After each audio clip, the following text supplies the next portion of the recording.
Hey everyone. We've seen a lot of allegations being made both on crypto Twitter and the media, which seem to have caught on about Mantra and our own token. And it's become very clear to us that there are some widespread misunderstandings.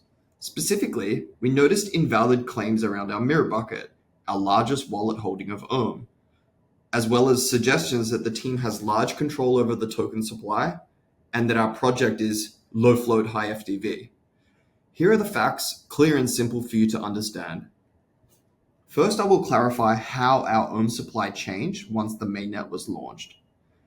Because of tokenomics constraints with our existing 888 million hard cap ERC20 ohm supply and the need to incentivize validators to secure the network, an additional 888 million was minted upon our mainnet launch.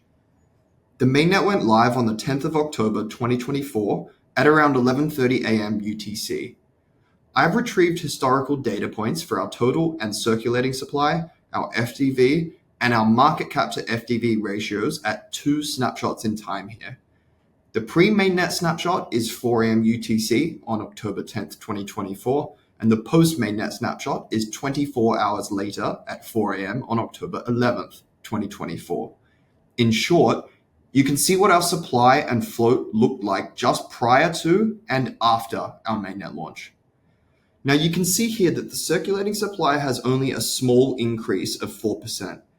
This reflects our ecosystem bucket of 37.8 million from our mainnet tokenomics, which was fully circulating from day one.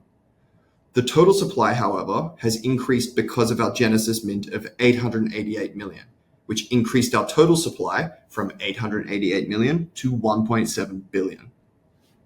Pre-mainnet, you can clearly see 96% of the supply is in circulation. This is clearly not low float, high FTV. Post-mainnet, our market cap to FTV ratio has reduced to 0.5 because of the larger total supply.